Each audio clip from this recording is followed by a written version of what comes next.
स्थानिक स्वराज्य संस्थांच्या निवडणुकांसाठी ठाकरे गटाने नागपुरात जोरदार तयारीला सुरुवात केलेली आहे। नागपूर महानगरपालिका असो, जिल्हा परिषद असो किंवा मग नगरपंचायता असो, या सगळ्या निवडणुकांच्या दृष्टिकोनातून ठाकरे गटाने तयारी करायला सुरुवात केलेली आहे। संपर्क प्रमुखाच्या माध्यमातून बूथ लेवलला आणि ठिकठिकाणी वेगवेगळ्या छोट्या-छोट्या मीटिंग घेतल्या जात आहे। कार्यकर्त्यांच्या भावना जाणून घेतल्या जात आहे। एकंदर म्हणजे कार्यकर्त्यांच्या भावना आणि हे जाणून घेत असताना जर समजा युती झाली तर महाविकास आघाडीसोबत आणि युती झाली नाही तर स्वतंत्र लढण्याची सुद्धा तयारी ठाकरे गटाने केल्याचं चित्र पाहायला मिळते आहे। एकंदर परिस्थिती जर बघितली, नागपूर महानगरपालिकेचा विचार केला तर नागपूर महानगरपालिकेमध्ये जर बघितलं तर मागच्या निवडणुकीमध्ये शिवसेनेला म्हणजे ठाकरे गटाला फारसं यश मिळालेलं नव्हतं। फार कमी जागा त्यांच्या वाट्याला आलेल्या होत्या। त्यामुळे मात्र त्यांचा दावा आहे की जरी आम्हाला मागच्या निवडणुकीमध्ये जागा कमी भेटल्या असल्या तरी दुसऱ्या क्रमांकावर मात्र आमचे अनेक उमेदवार होते। त्यामुळे आम्हाला शाश्वती आहे की यावेळी महानगरपालिकेत आम्हाला चांगलं यश मिळेल आणि याच दृष्टिकोनातून ठाकरे गटाने तयारी सुरू केलेली आहे। शहर लेवलवर जर बघितलं तर महानगरपालिकेच्या दृष्टिकोनातून काँग्रेसच्या जे शहराध्यक्ष आहेत त्यांच्यासोबत चर्चा चालू असल्याचं सुद्धा सांगण्यात येते। मात्र जो निर्णय पक्ष घेईल किंवा पक्ष प्रमुख घेईल तोच निर्णय शेवटचा असेल।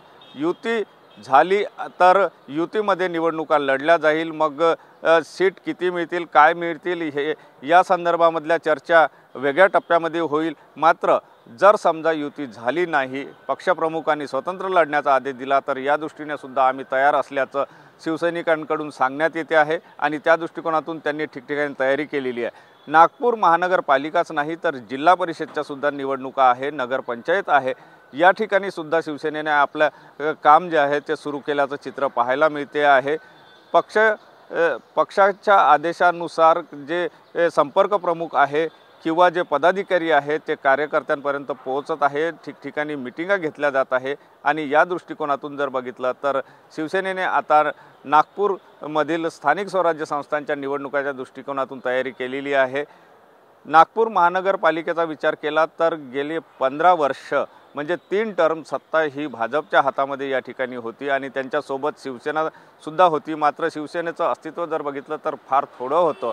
अशामध्ये आता नागपूर महानगरपालिकेचा जर विचार केला तर नागपूर महानगरपालिकेमध्ये शिवसेनेला किती यश मिळेल, जिल्हा परिषद नगरपंचायत या निवडणुकांमध्ये ते किती यश मिळेल आणि ठाकरे गट किती या ठिकाणी बाजी मारू शकेल याकडे सुद्धा लक्ष लागलं आहे।